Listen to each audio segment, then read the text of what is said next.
देशामध्ये साजऱ्या होणाऱ्या 9 ऑगस्ट क्रांती दिनाच्या निमित्ताने, त्याचबरोबर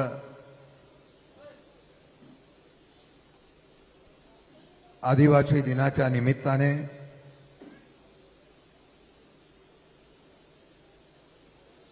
नाशिकच्या या घोटी परिसरामध्ये ज्यांनी इतिहास घडवला त्या या भूमीमध्ये आदिवासी दिन साजरा होत असताना या कार्यक्रमाला उपस्थित असलेले राष्ट्रवादीचे नेते, आदिवासी समाजाचं नेतृत्व करणारे सुनीलजी भुसारा, पक्षाचे माझे आदिवासी विभागाचे अध्यक्ष जयवंतजी वानोळे, डॉक्टर चंद्रकांत बारेला, कोंडाजी मामा, उमेश खताळे, वंशनाथ कोरडे, हिरामन कवटे, पंडित भाऊ खेताडे, बरीच नावं आहेत. मी त्याच्या छगून आंगरे वगैरे कोणाची नावं घेत नाही, पण उपस्थित सर्व व्यासपीठ, उपस्थित सर्व बंधू भगिनींनो, प्रथमतः मी ज्यांनी आदिवासींना स्वाभिमान दिला त्या सर्व नेतृत्वांना वंदन करतो.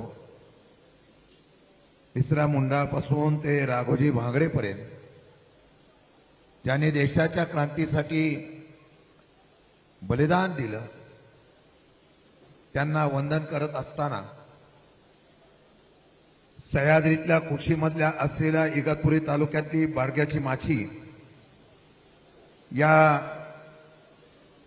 डोंगर कपारीमध्ये ज्यांनी ब्रिटिशांच्या बरोबर सशस्त्र क्रांती केली त्या राघोजी भांगरे यांची ही भूमी,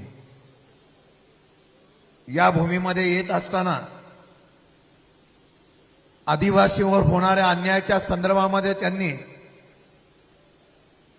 ब्रिटिश सत्ता असेल, सावकारी असेल, आदिवासी शेतकरी समाजाच्या शोषणाच्या विरोधामध्ये नेहमी बंड केलं,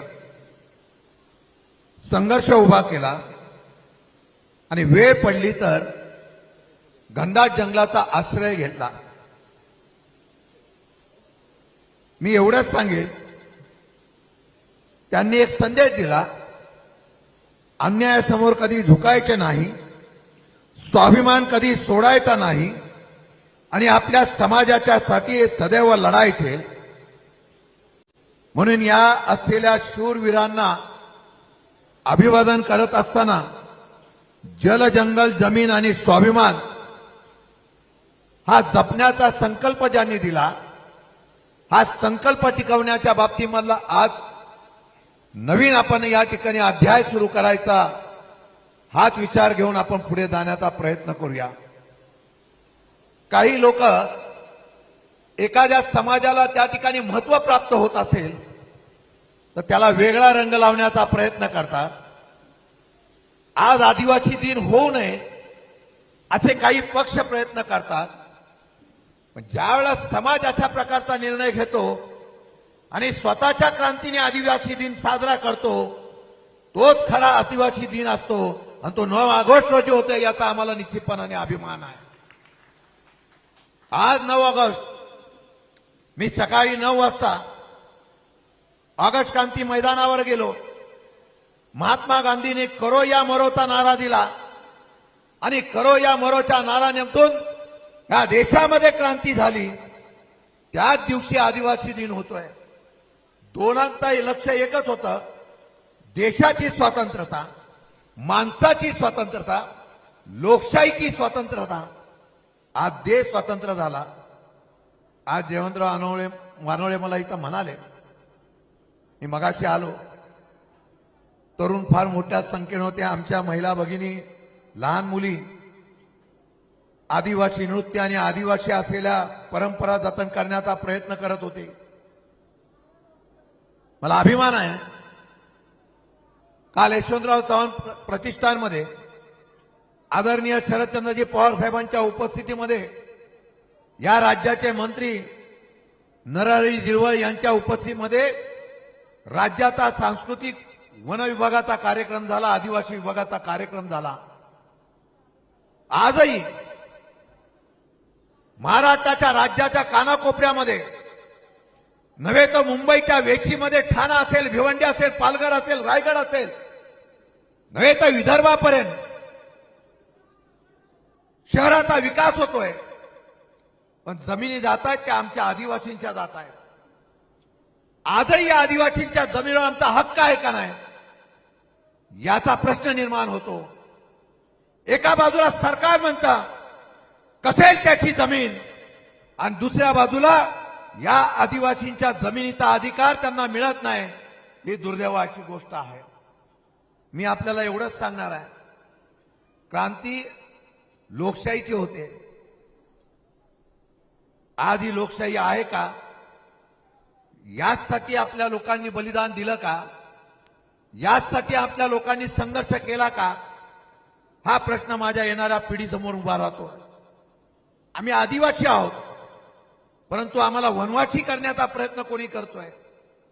नाव बदललं तर क्रांती करणारा आदिवासी ज्या वेळा तीर कमान हातामध्ये घेईल तेव्हा महाराष्ट्राची नव्हे तर देशाची सत्ता उलटून टाकू शकतं. एवढी ताकद आमच्या समाज बांधवांमध्ये आहे.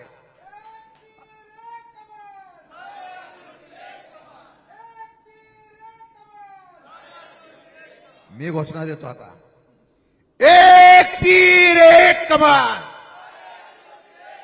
जोरात आवाज गेला पाहिजे दिल्लीपर्यंत. एक तीर एक कमान. मी एवढंच सांगणार आहे. आज लोकशाही आहे. माझ्या सगळ्या पदाधिकाऱ्यांना मी विनंती करेन, त्या आमच्या मुली बसलेल्या आहेत, तरुण मुलं आहेत. आता जमिनीमधून सोनं काढायचं म्हटलं किंवा नैसर्गिक असलेल्या उत्पन्न तुम्ही मगाशी बघितलं, या असलेल्या उत्पन्नाला किती बाजारपेठ मिळते मला माहित नाही. पण माझ्याकडे विकसित झालेल्या इंडस्ट्री आल्या, माझ्या जमिनीवर आल्या, माझ्या पाण्यावर आल्या, माझ्या जलवर आल्या, माझ्या जमिनीवर आला. संघर्ष मी कशासाठी केला? मी वानवळे आणि आमच्या सर्व तालुका अध्यक्षांना सांगेन, सगळं काम बाजूला ठेवा. आदिवासी पाड्यामध्ये जा. ज्या मुलं शिकली आहेत, ज्या मुली शिकलेल्या आहेत त्यांची यादी तयार करा आणि या बाजूला असलेल्या इंडस्ट्रीमध्ये पुढचा जो हल्ला होईल तो आदिवासींच्या मुलांना नोकरी मिळवण्यासाठी करायचा. हा विचार घेऊन आपण पुढे जाऊया. ज्या दिवशी तुम्ही बोलवाल त्या दिवशी मी आणि सुनील भुसारा आम्ही सगळे येऊ.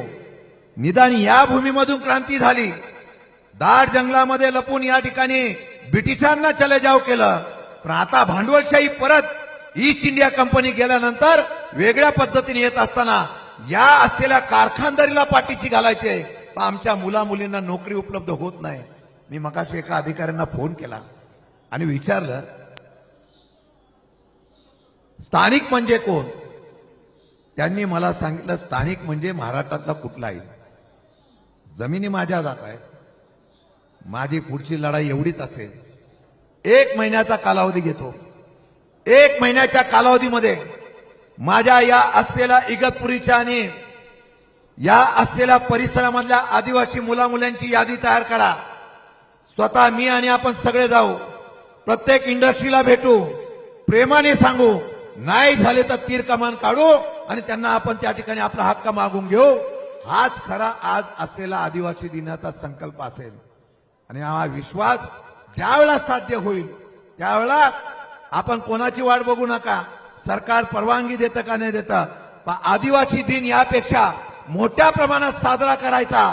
तो या राज्यात नव्हे तर देशात साजरा करून आदिवासींची ताकद उभी करायचा. हा नवीन इतिहास करण्याचा प्रयत्न आम्ही करू. पवार साहेबांचे आम्ही शिलेदार आहोत. सर्वसामान्य अडल्या नडल्यांना आदिवासी विभागाला कधी आम्ही दूर करणार नाही. हा संकल्प घेऊन काम करू. हा शब्द तुम्हाला आज देतो आणि हा शब्दाची पाठराखण माझा कार्यकर्ता करेल. केसेस झाल्या तर घाबरू नका. मला काही लोक बोलले आमच्या 3-4 केसेस झाले. जोपर्यंत सामान्य लोकांसाठी गुन्हे दाखल केला जातो, जैनजींचं आंदोलन झालं, गुन्हे दाखल झाले, मुलांवर लाठीचार्ज झाला, पण क्रांती घडली. ज्या दिवशी तुम्ही क्रांती घडवाल तेव्हा इगतपुरी आणि नाशिकचा सर्व आदिवासी विभाग तुमच्या पाठीमागे उभा राहील. हाच विचार करूया आणि तो विषय घेऊन पुढच्या महिन्यामध्ये गणपतीनंतर श्री गणेशा करू. एवढाच विषय बोलतो आणि थांबतो. जय हिंद, जय महाराष्ट्र, जय आदिवासी. धन्यवाद.